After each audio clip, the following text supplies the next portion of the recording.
উঠে আসলো দিনের বাছাই করা সেরা বড় খবরগুলি। চলুন ঝটপট করে গুরুত্বপূর্ণ শিরোনামগুলি একবার শুনে নিই। দুর্দিনের বন্ধু, ভারতকে ভুলে পাকিস্তানের পাশে অস্ত্রবোঝাই বিমান পাঠালো তুরস্ক। গৌরবের মুন্ডুচাই, কাশ্মীরে কর্তব্যরত সেনা জওয়ানের ধনিয়াখালীর বাড়িতে হারহিম করা পোস্টার, বুক কাঁপছে পরিবারের। ও হঠাৎ কেন বলে উঠল আল্লাহু আকবর। সেলফি ভিডিওতে ধরা পড়ল সব হারহিম করা সেই অভিজ্ঞতার কথা বললেন পর্যটক। কাঠগড়ায় কুণাল ঘোষ, আদালত অবমাননার অভিযোগ। মোদির নামে আপত্তিকর পোস্ট, বাংলায় যুবককে কান ধরিয়ে উঠবস করালেন বিজেপি নেতা। জগন্নাথ মন্দিরের উদ্বোধনে আলোকিত দীঘা, পুনর্বাসন না পেয়ে অন্ধকারে ১৯টি পরিবার।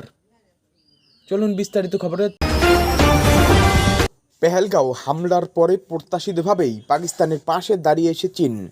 একাধিক চীনা অস্ত্র ইতিমধ্যেই পৌঁছে গিয়েছে পাকিস্তানের নানা শহরে, কিন্তু কঠিন পরিস্থিতিতে আরও এক নতুন বন্ধু পেয়েছে পাকিস্তান।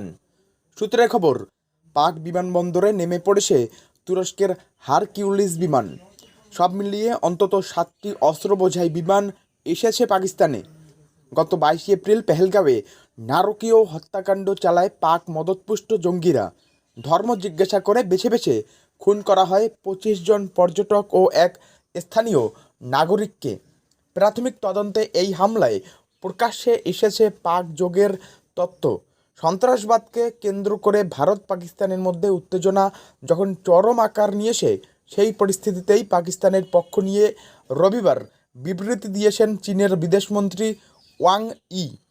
পেহেলগাঁও কাণ্ডে নিরপেক্ষ তদন্তের যে দাবি পাকিস্তানের তরফে তোলা হয়েছে তা সমর্থন করেন তিনি। কেবল বিবৃতি দিয়ে মৌখিক সমর্থন নয়, ইতিমধ্যেই পাকিস্তানে পৌঁছে গিয়েছে চীনের শক্তিশালী PL-15 মিসাইল। চীনের পিপলস লিবারেশন আর্মি যে মিসাইল ব্যবহার করে সেগুলি পাঠানো হয়েছে পাকিস্তানে। পাক বায়ুসেনার JF-17 ফাইটার জেটের মাধ্যমে যেন এই মিসাইল ছোড়া যায় তার প্রস্তুতিও চলছে। উল্লেখ্য, বহুদূরের টার্গেটে সঠিকভাবে হামলা চালাতে পারে এই মিসাইলগুলি। ধনিয়াখালীতে সেনাকর্মীর বাড়িতে হুমকি পোস্টার, মুন্ডুচাই লিখে ফেলা হয়েছে এই পোস্টার।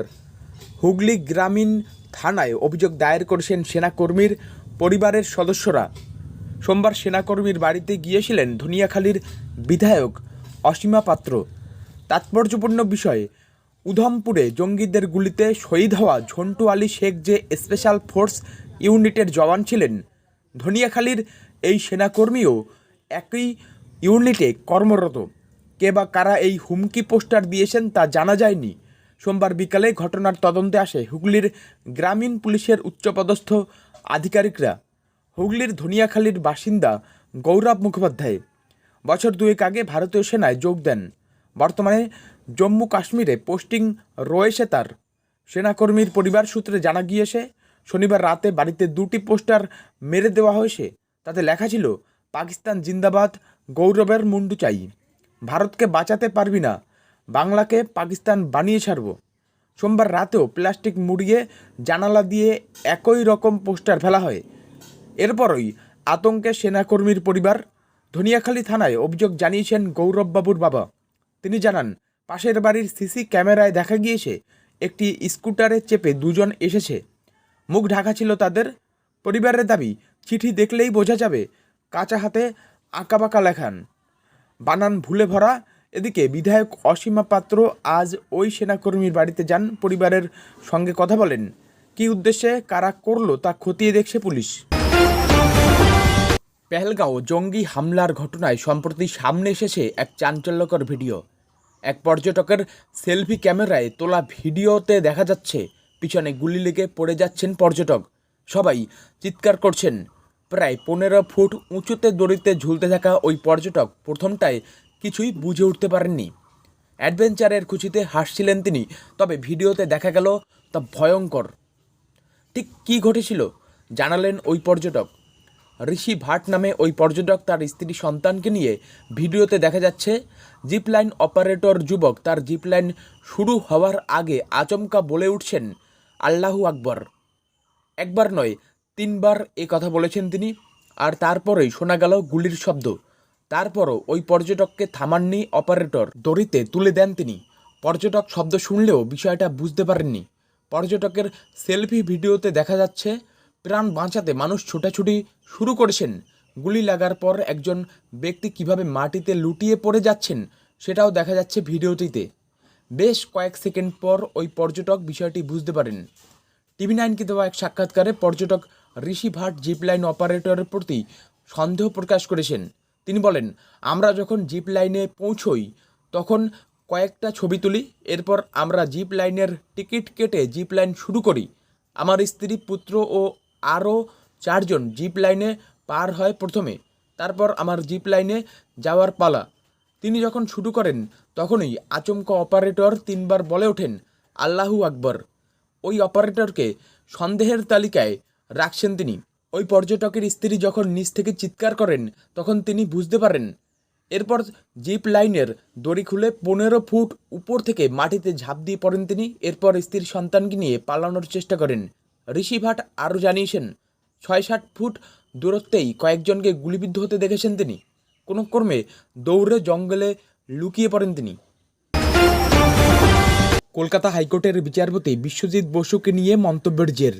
তৃণমূল নেতা কুণাল ঘোষের বিরুদ্ধে আদালত অবমাননার মামলা হাইকোর্টে।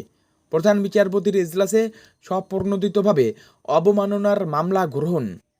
মঙ্গলবার এই মামলার শুনানি। উল্লেখ্য, সুপার নিউমারি পোস্ট সংক্রান্ত মামলার শুনানি কেন দ্রুত হচ্ছে না তা নিয়ে প্রশ্ন তুলে আইনজীবী বিকাশ রঞ্জন ভট্টাচার্য ও আইনজীবী ফিরদৌস শামীমকে হেনস্থার অভিযোগ ওঠে চাকরি প্রার্থীদের বিরুদ্ধে। প্রধানমন্ত্রী নরেন্দ্র মোদী সহ বিজেপি শাসিত রাজ্যগুলির মুখ্যমন্ত্রীদের নামে সোশ্যাল মিডিয়ায় আপত্তিকর পোস্ট করেছিলেন বলে অভিযোগ উঠেছিল। সেই অভিযোগে এক ব্যবসায়ীকে কান ধরিয়ে উঠবস করানোর অভিযোগ উঠল বিজেপি নেতার বিরুদ্ধে। শুধু তাই নয়, ওই ব্যবসায়ীকে এলাকা ছাড়া করারও নিদান দেওয়া হয় বলে অভিযোগ।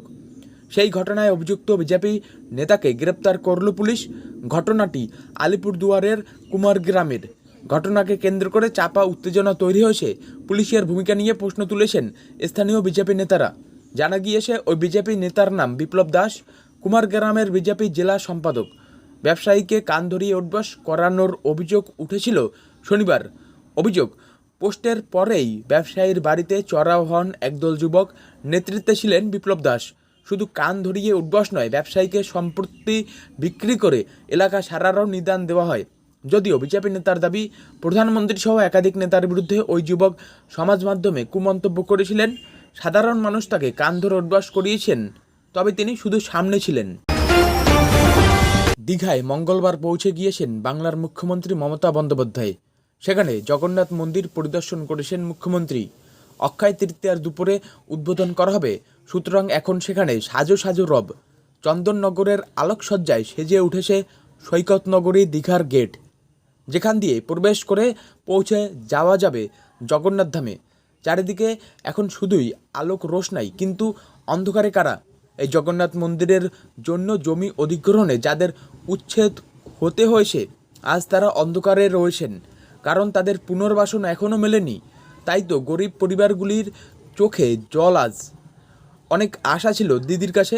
উচ্ছেদের সময় প্রশাসন এবং তৃণমূল কংগ্রেসদের নেতারা তাদের বলেছিলেন 6 মাসের মধ্যে পুনর্বাসনের ব্যবস্থা হবে, কিন্তু দীঘার সৈকত নগরীতে অনেক জল বয়ে গেলেও জোটেনি পুনর্বাসন, তেমনই অভিযোগ।